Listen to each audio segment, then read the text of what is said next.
I guess I'm just going around exposing everyone's fetishes now. Kaiser has a fetish for faces of despair, so when you see Ness like this, Kaiser's bricked up. But anyway, today's yap session is actually about these two, because I think the story of their 0 point is now why their dynamic has kind of changed. That might seem really obvious at first, but at least hear me out. So first off, I actually want to start with Kaiser's backstory. Don't worry, I'm not going through every single panel, I just want to kind of talk about his mother. Because we find out his father was a small-time theatre director, and his mother was his father's lead actress.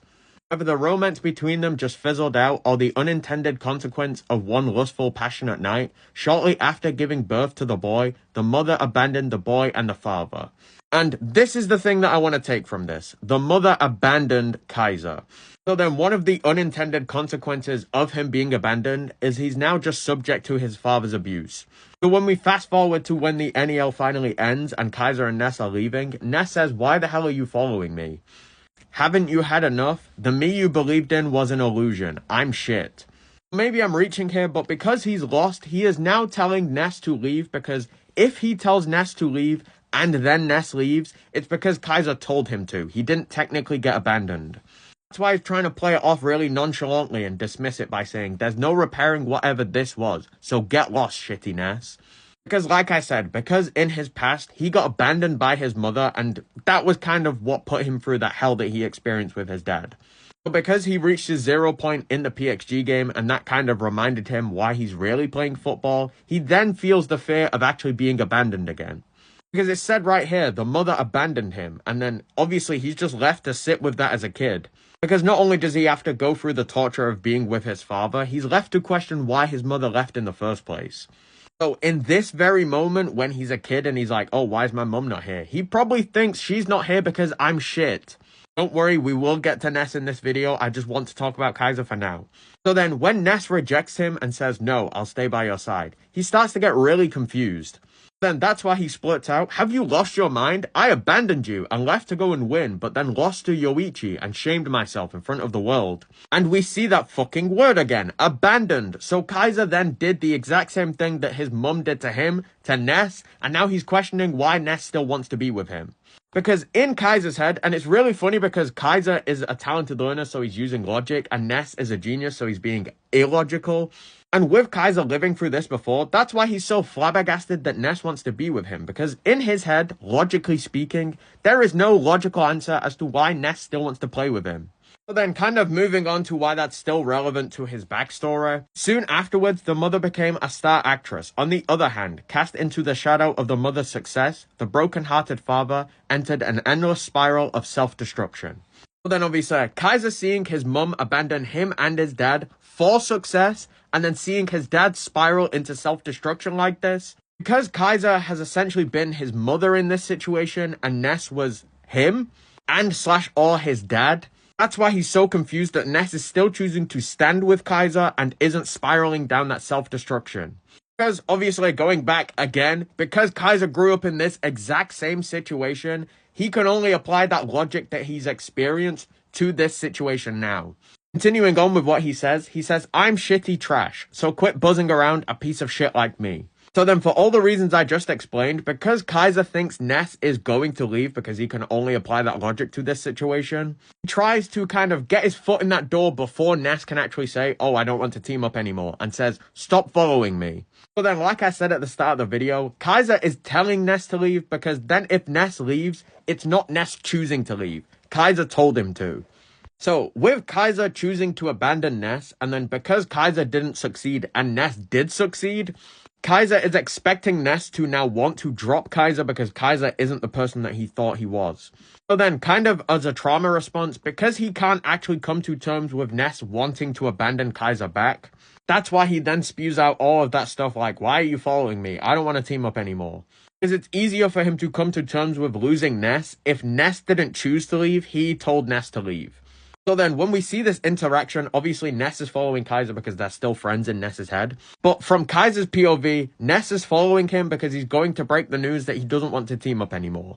So then, before Ness actually says anything and initiates that breakup, that's why he then puts the wall up of, "Why the hell are you following me?"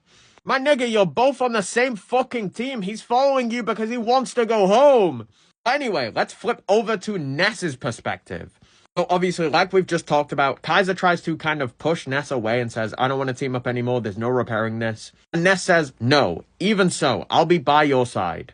So in Ness's backstory, we see that he was born in a family of scientists. And the only reason why I'm kind of pointing this out is because I think it's funny that Ness was a genius born in a family of talented learners. So then obviously the reason why I'm saying they're talented learners is because they're scientists, so they obviously care about the world's value more than anything else. Because even his sister and his brother fall under this categorization of talented learners. So then obviously because they're talented learners and because Ness is like fucking 5 years old, they can't see any value in the world that Ness sees, so they don't really understand the value of Ness at the moment. The only reason why I'm saying for now is because with Ness playing on Bastard Munchin, hopefully they see that the nigga's got value. Anyway, Ness gets a cut on his arm. He then asks his mum to heal it with magic, and his mum, being a talented learner, can't feed into this magic thing because it's not real. Because she goes on to say, if we treat it properly, the chances of you dying are 0.01%. Don't bother us every time you get a little cut or injury. You must learn to deal with your situations yourself. Keep in mind, the nigga's like 5! Because even his sister and his brother, being talented learners, can't feed into this magic shit, and that's also why they back up his mum and shit on him. This is like a fucking episode of Back to the Future, bro. But going back to the future, with Ness living through that hell of having nobody believe in him, that's why he's able to sympathize with Kaiser in this situation now, because technically speaking, nobody believes in him. Because Kaiser doesn't believe in himself, and the world also doesn't believe that Kaiser is better than Isagi. And it's so fucking funny because that's reflected in the fandom right now.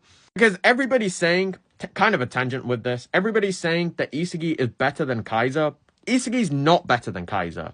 I know that he did beat him for that final goal, but one of the reasons why Isagi was able to beat Kaiser is because Kaiser was playing in freedom. Because he did start to evolve when he was being restricted by Yoichi. It's only after he teamed up with him that he actually started to play in freedom, so he wasn't actually playing at his peak. Then that's why, right now in the story, I still believe that Kaiser is better than Isagi, but obviously Isagi has so much more potential than Kaiser, so he's going to beat him later on. Like, officially beat him. I'm not gonna lie, I kind of forgot where we was before the tangent, so I'm just gonna kind of brute force my way back into it. But anyway, with Ness living through that hell of experiencing nobody believe in him, that's why he's able to sympathize with Kaiser now, because he's been through that situation before. And it's not like he's experienced it, kind of. He's experienced the bottom of the barrel. His dad said to him, people who foolishly believe in the impossible are not wanted in this house. Dude, he's a fucking kid! Because his brother and sister really drive this point home. They say, yeah, he definitely got the short end of the gene pool. And then his sister says, we wasted so much time because of that doofus. Let's get back to research. You do know you didn't have to come outside to destroy the snowman that Ness was making. Like, you could have just let him have fun. Fucking bitch. Anyway, going back to the future, Ness says, no, I don't want to do as you say anymore. You're not shit. You're flesh and blood, like any other human. And what's funny to me out of their dynamic of Kaiser and Ness is that Ness has experienced his 0 point and remembered why he's playing football, and he's actively trying to kind of be that person he hoped that somebody else would have been. But with Kaiser, for example, he's not really trying to be that person he wished was there for him. He's kind of just feeding more into it. So then Ness is kind of projecting what he's been through here onto Kaiser because he is kind of going through that now. But obviously, because Ness is growing more as a person, he's trying to make the difference. Because even after Kaiser said, I'm shit and I'm worthless and I just embarrassed myself in front of the world, Ness still believes in him. And the quote of him saying, you're flesh and blood like any other human, it's him kind of rebelling against the mentality he experienced as a kid. Because we get quotes like, people who are foolish enough to believe in the impossible are not wanted in this house. And you got the short end of the gene pool. Don't bother us every time you get a little cut or injury. Learn to deal with your situations by yourself. With all them quotes, they're not really treating Ness like a human being. Because even though they might not see the same world that Ness sees and believe in the same stuff, he's still a fucking person. And I hope that you viewers are able to pick up on this growth from Ness, because you shouldn't really be judging and criticizing people that don't see the same world as you. Well, criticizing is fine, but you don't need to treat them like they're subhuman. You don't need to treat people like they're subhuman just because they believe in something that you don't necessarily believe in. You can disagree, but at least treat them like a fucking human being. But anyway, it finishes with Ness saying, my ego wants me to cast a spell on your broken soul. So then, for all the reasons I just mentioned, Ness's ego is telling him to cast a spell on Kaiser's soul because Kaiser's in the situation that Ness was in before he started playing football. So then, with Ness reaching 0 and sympathizing with the situation that Kaiser's in now, he's now changing as a person to be that person he wanted to be there for him, right?